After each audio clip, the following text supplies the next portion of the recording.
This is the modern Israeli Defense Force Manot Krav, or battle ration. This one weighs 13.5 pounds, or 6,259 grams. Manot Krav's rarely used because of the constant access to mess hall food, even in the field.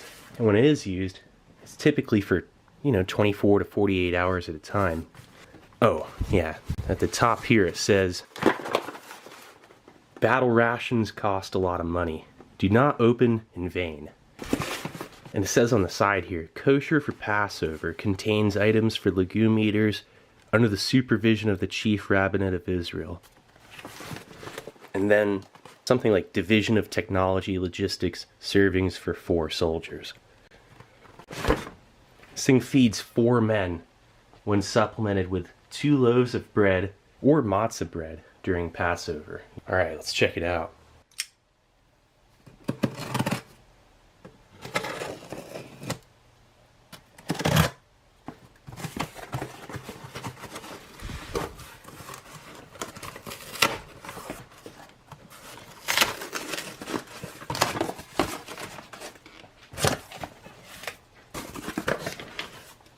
Okay, so right off the bat, that is 180 gram tin of halva.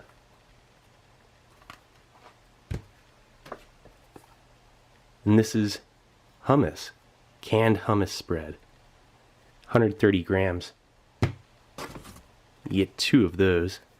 We'll find out what kind of hummus that is. Might be pretty exotic or pretty basic. We'll find out.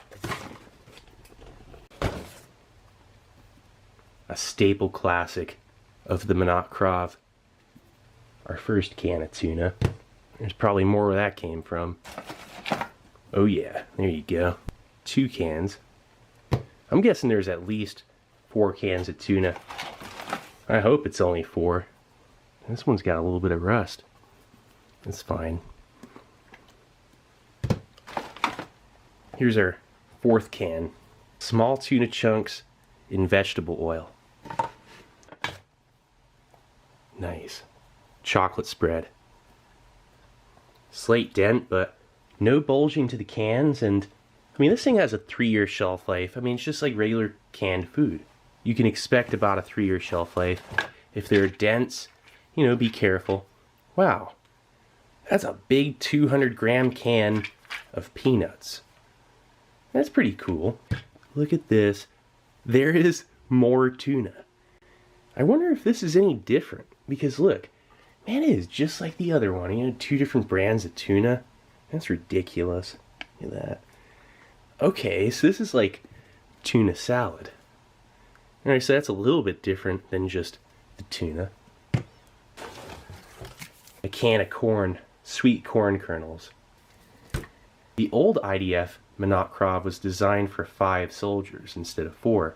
The reason being is this was originally, for the most part, issued to tank crewmen using Sherman tanks. And this thing's still used, it's just not as much. And back then, the can of corn, which you get 2 of them, thankfully it's not swelling, they're dented up pretty bad, but the can of corn back in the 70s, the old Manot Krav, that was the most, valued item, believe it or not. Classic. A big old can of olives. Green olives with the pits most likely still in them. Pineapple pieces in light syrup. And then white beans and tomato sauce. There's just some paper. That's good. It kept them from getting any more dented. Look at this. 12 forks and knives. 1 set of cutlery per meal per day. That's pretty nice. And some trash bags. That's it. Big little empty box. That's a great souvenir. The old ones, they used to only have 8 sets of cutlery. 1 set was used for meat, 1 for dairy. Alright, let's get this laid out here. Okay, so there's everything laid out. Since this ration was designed for Passover, IDF soldiers would be provided with unleavened bread, and that would be matzah bread. Typically issued 2 loaves of bread, or during Passover an unleavened, matzah bread, and then fresh fruit. In this case, I'm just going to provide some matzah bread. I think that would be about right. This is going to be perfect for the hummus, the halva, the chocolate spread, the tuna, everything. And it's going to make this a lot better and make a lot more sense and be appropriate for this specific ration. Going to keep it simple for breakfast. This matzah bread, just unleavened flatbread. It's all in one pack. We'll just open this up and use them throughout the day. Alright, let's get this out on your tray. Nice. Okay, let's first start with getting a couple of these out. Like 2 of them for starters. This chocolate spread. No hiss. I don't know why I was expecting one.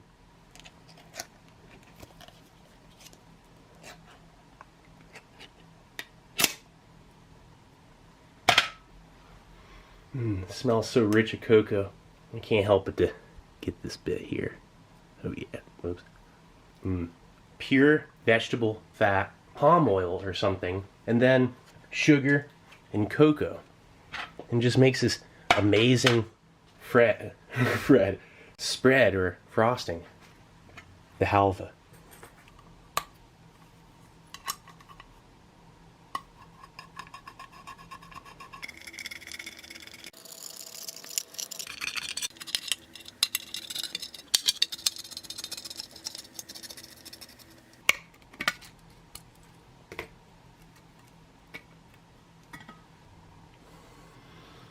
It has this light smell of sesame seed and like a toasted sesame seed. Then the tuna.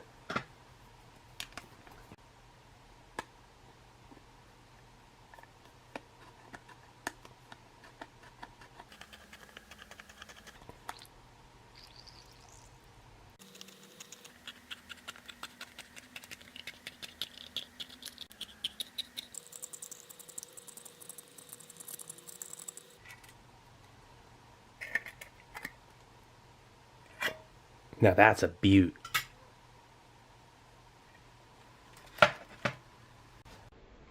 Let's go for breaking this down.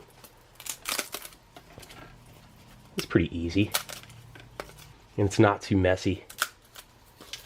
This will be perfect for the bottom of all 3 of these. And probably for improvising with cooking. We'll see what we can do. The tuna and oil, just like it always has been. A lot of oil, a little bit low quality. We try something out here. And I've read, after I did my last IDF, guys saying you needed to take some tissue paper, twist it up, make like a little fuse, and dip it in here. Let's see what we can do with this. I wonder how legit this will end up working out to make like a smoked tuna. It absorbs this oil.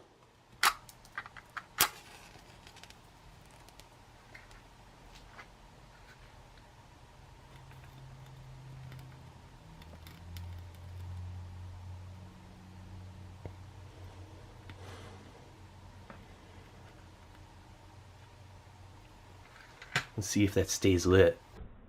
That's working.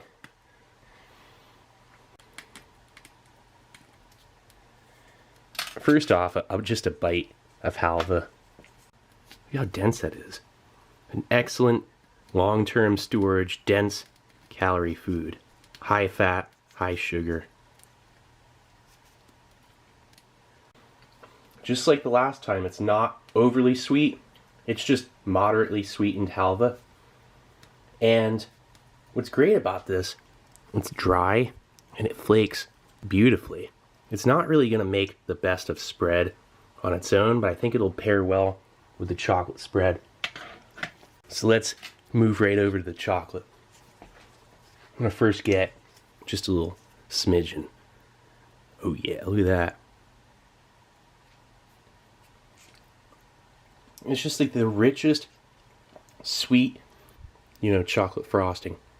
I mean, look at it. It's like the...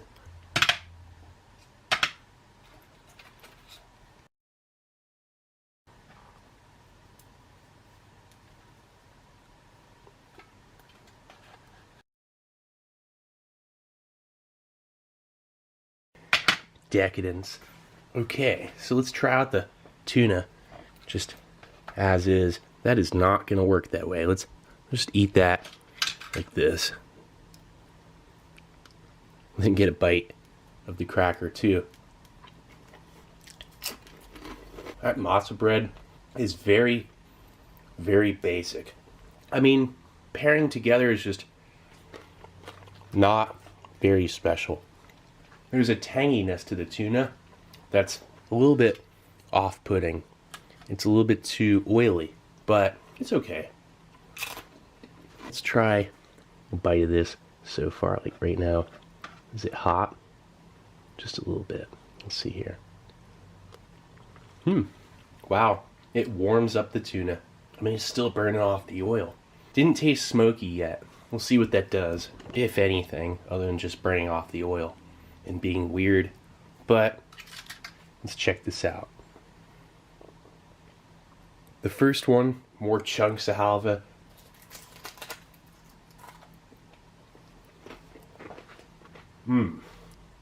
Whoa. Okay. It's the thing for breakfast. Sugar and fat and cocoa. And with the halva, that's just not overly sweet. It balances it out. Adds this amazing flaky texture with a crunch from the base, which is that matzah bread, which on its own, it has like no flavor. Neutral cracker with no salt.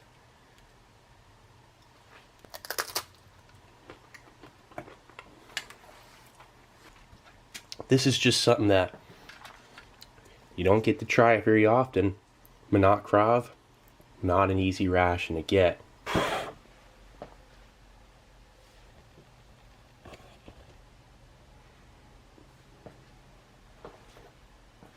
IDF smoked tuna.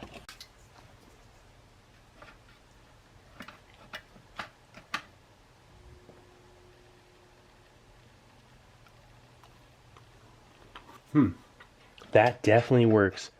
It gives it a more spreadable texture. Look, it actually spreads. This is the way to do it. Look at this. It's hot. Well, not super hot, not too hot to handle, but definitely warmed it up quite nicely to where it's, steaming up a little bit.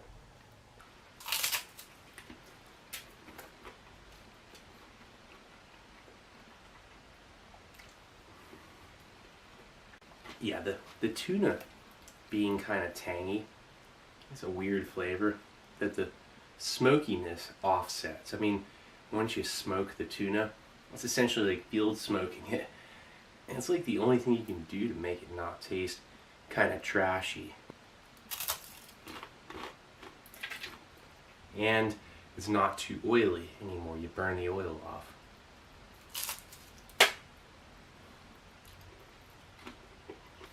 Look at that. Landed upright.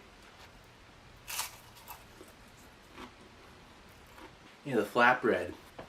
It does go well with the tuna. Once you heat the tuna up, it's more spreadable, and it's not bad. This ration, I hope you got a lot of water with it. You're gonna need it. I keep chugging water in between the little scenes I'm cutting here, but it's in my pocket. I got a bottle of water with the cap off. Pure protein. And this ration, again, I mean, it's not designed to be used for anything really over like 2 days. So, menu variation is not the most important thing. Shelf life, again, not the most important. They're usually used up before they gotta worry about spoilage. And these things could be easily mass produced. In a time of war, they could whip this up real quick. So that was a perfect light breakfast. Alright, we're back with lunch. It's going to be a real variety show here. Got green olives, can of peanuts, a dented can of corn, which has no bulge. That's a good sign. What does have a bulge, not this regular tuna, that's going to be what we'll actually eat. What I'm not eating is this, the tuna salad. And every one of these is like this. I mean, I've made it this far because I don't eat stuff like this. I'm not even going to open this. Alright. Let's try and get this all out onto a tray. Nice. Okay. I'm really going to have to improvise this time around because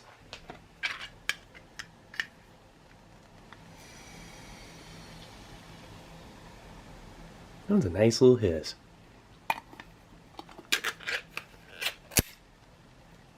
Nice peanuts. They smell good. Those peanuts aren't rancid or anything. They don't smell stale.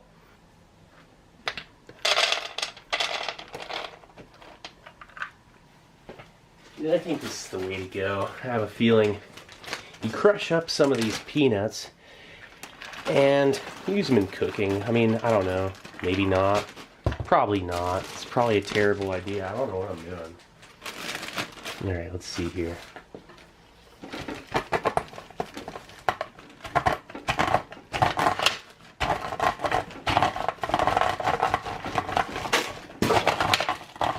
Definitely did not plan this, you can tell.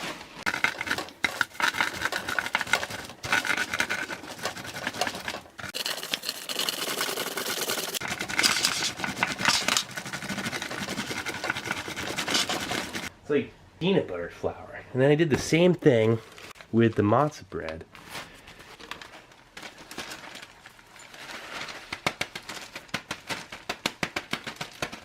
Look at that, that's like peanut butter.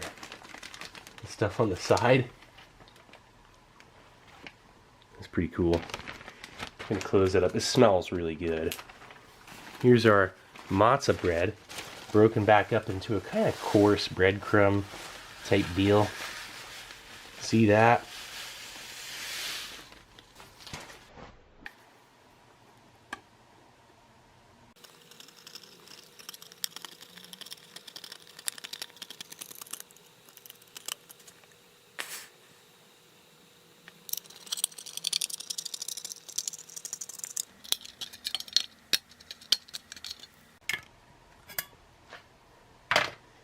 Alright, so what I'm going to do is go ahead and just get that in there too. Don't need to smoke it beforehand, we need that oil. Now for the olives. That's definitely going to give a nice excess of liquid.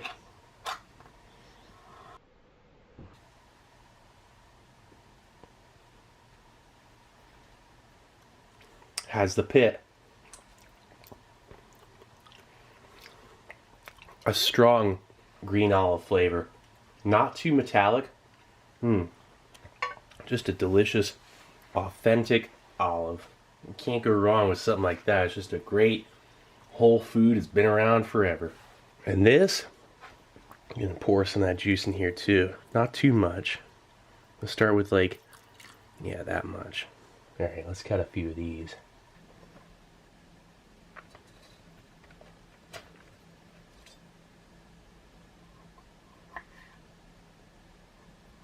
You can tell I'm not very experienced with cutting olives, but hey, I gotta start somewhere. I think I sort of figured out how to cut these on.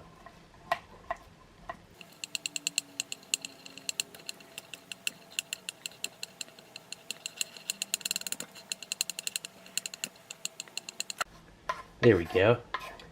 We'll go ahead and get this in here too. Oh, this is gonna be pretty good, I'll bet.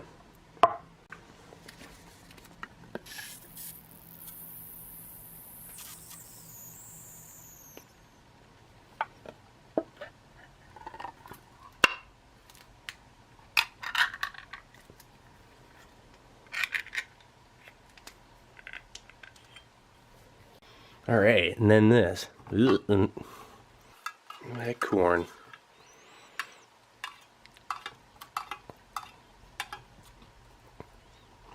That's probably way too much corn.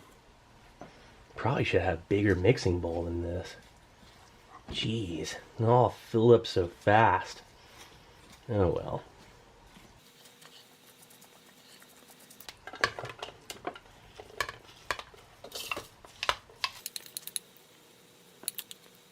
I think I'm gonna have to work it in with my fingers.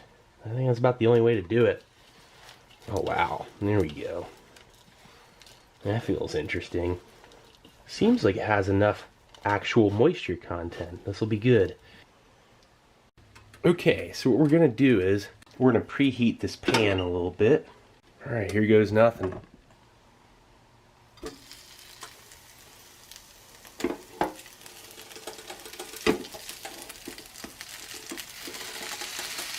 Will these turn into actual solid enough little fish patties? Or are they just gonna be weird and gross? The smell of the corn. They held together fairly well. And I'm terrible. Like, for instance, like flipping eggs. Can't, my life depended on it. So what I just managed right there was like amazing. Little Israeli Defense Force fish cakes.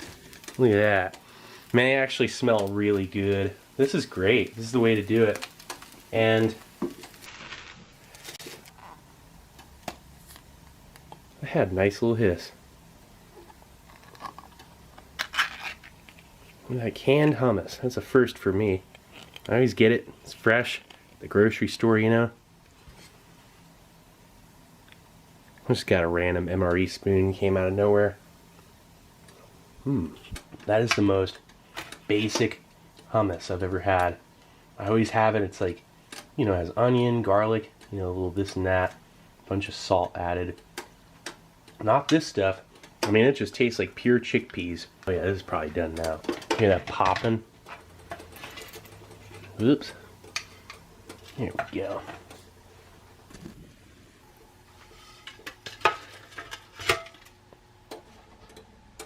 Wow, look at that. I can't believe I made this.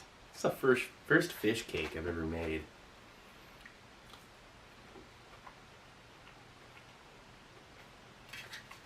Whoa. This actually works. Green olives with corn. A peanut flour, excuse me. This all works. I'm not just saying that. I mean, this really does work. The flavor of the peanut adds a certain, I mean, it really does, a nuttiness and a perfect crunch. It's a fish cake. I mean, it's like a real fish cake. The peanuts, grind them up, mix it with matzah bread, and makes a perfect flour. And then that little bit of olive oil I added, I guess that cheated. I'm sorry, but I mean, there's oil with the fish. It's just, you would have had to have opened 2 cans of fish. I just wanted to do one. That little bit of a kick of flavor with the green olive. I mean, it really, with that corn, I mean, it's just, it actually blends. And there's a tartness to all of this. I mean, green olive, that tuna, they both are kind of tart. The corn just adds a little bit of flavor and then texture. The flour is crunchy and it makes, listen. I'm not trying to brag, that's like one of the best things ever cooked. It's one of the only things ever cooked. Look at this piece. I mean, that's just like awesome. It held together. Makes sense though. I mean, all these components, they work together. If you didn't have time to, you know, really prep anything, you could eat everything immediately out of the cans. I mean, the chocolate spread, the halva, the hummus, those are your high dense calorie on the go foods. Super easy to eat. You could just eat it straight out of the can. You wouldn't even need a spoon. I mean, no joke. I mean, you can get the forks though, so you don't have to be a total savage, but you like this is great. That hummus is the real deal. The limited menu variation, you know, is concerning until you think outside the box. You're like, you know what?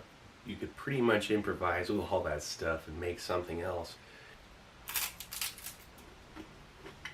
You know, I'm probably gonna save the pineapple for dinner. I'm full. I'm gonna finish this up. And then later on tonight, I'm gonna take it over to dinner. Alright, for dinner, got that can of pineapple again. Kind of flaked out for lunch, but that's no big deal because now I got some fruit for dinner. White beans and tomato sauce, another can of hummus, the rest of halva and chocolate spread, and then a couple peanuts left. The rest of them took the rolling pin with 2 pieces of matzah bread and ground it together. Might mix it up with these 2. Alright, let's get this out on your tray. Nice. Okay, let's first start off with, I would say, gotta heat up those beans. Let's get the white beans heated up.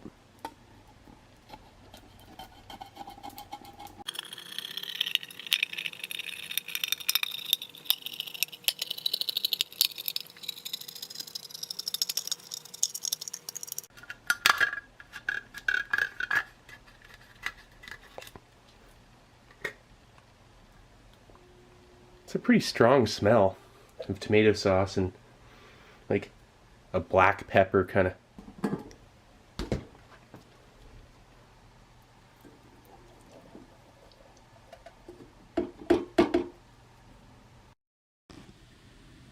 Alright, let's turn the heat on that. Alright, while that's heating up, let's actually go ahead and work on maybe seeing if there's any kind of way to combine peanut, matzah bread, chocolate spread, and halva. And this isn't perfect. I mean, you can see there's some pretty big chunks of peanut. It's not like it turned into peanut butter or anything. Let's start with that. Can take this. I mean, you could eat this. I was eating this out of the can. I was just sitting there. It's just so good. I was like, I gotta save some. Let's just get all this out. Let's see if this will do anything. I mean, I'll bet it'll be great. Look at that frosting.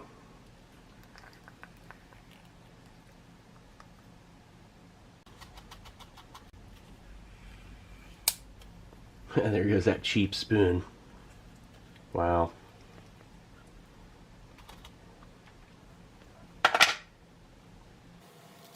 Okay, let's just work this all in together, just as is. I mean, hey, what do we have to lose here, really? Peanut, chocolate spread, halva, and then what's essentially just broken up cracker, just like breadcrumb. Let's see if this does anything cool, you know, like for anything. We'll figure it out. I don't know what I'm doing.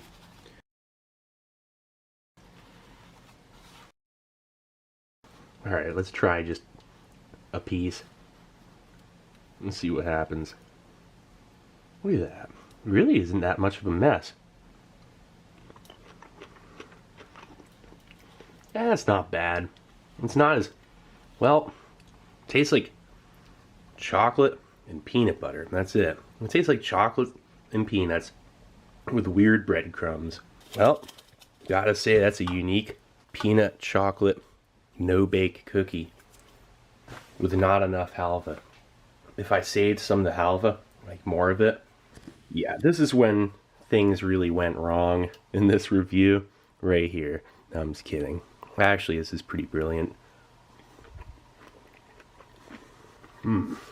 Okay, that's one of the most amazing things. I mean, it's just like you can actually handle it.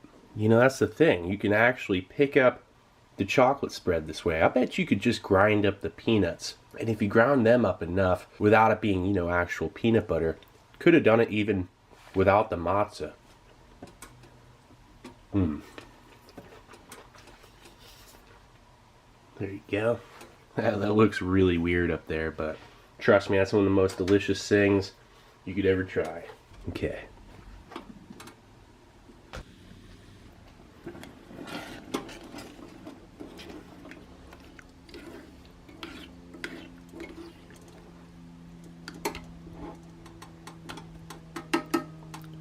Alright, these beans, they're heated up. These things are ready to go. They just really started to bring out a nice smell of onion.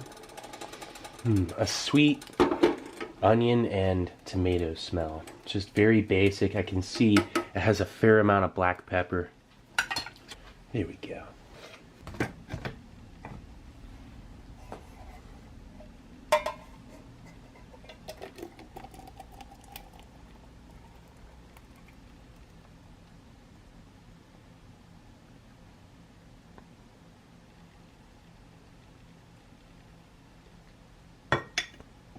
Not bad.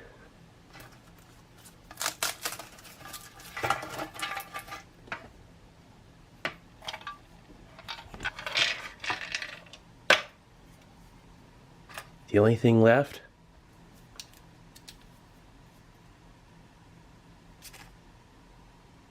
nice little hiss.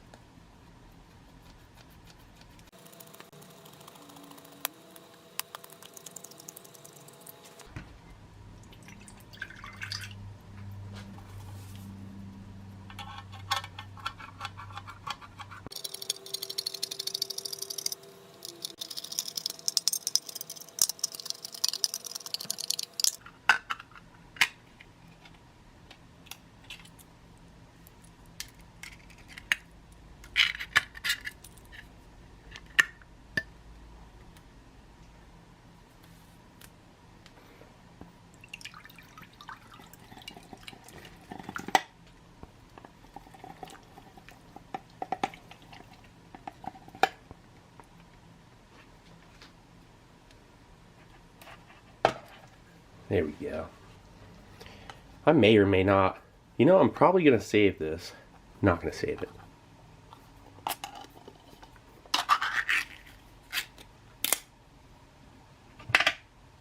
So there's dinner. Let's first start with this. Oh, they're hot. Just a flavor of light onion, tomato, and black pepper. This hummus just on its own. It's like pate, like a meatless pate, essentially. And if you never had hummus, this is pretty different though. It's just the tahini and, you know, chickpeas. You know, barely any salt. You know, the pineapple.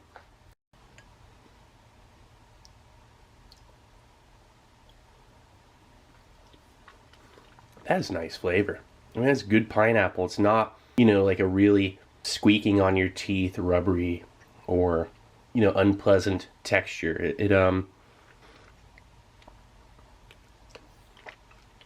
Just some tart, pretty good quality, not overly canned, you know, flavor. You know, that pineapple's not bad. It's definitely passing grade. I mean, it's funny, I'm just using the spoon. You got this other cutlery. You know, like this, it's not as effective as a spoon.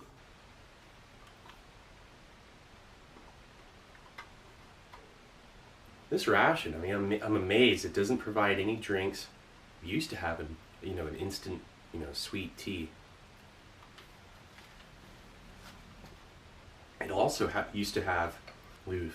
It was chicken and beef luncheon loaf, a pork-free span, and essentially. IDF stores of loaf ran out November 14th, 2011. So by 2012, it was all gone.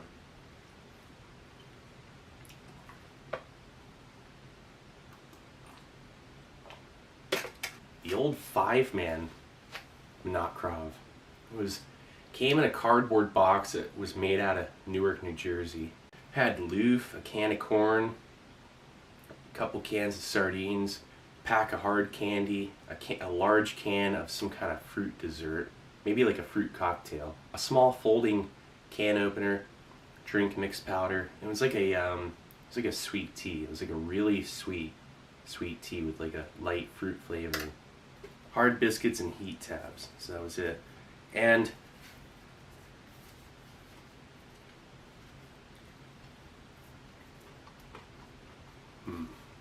wow, a very prevalent flavor of peanut and halva.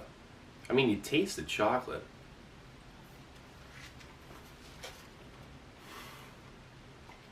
It's like taking the center of yellow fudge and mixing it with peanuts.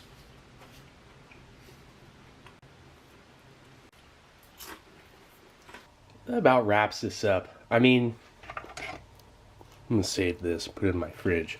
Easily mass produced and deployed, and very versatile. You know, it could be used and prepared many different ways. The Israeli Manot Krav. Cheap and effective. Not bad. Well, anyway, this is Steve 1989. I hope you liked the video. And I'll be coming back at you with something new. Or old. Alright, cool. See ya.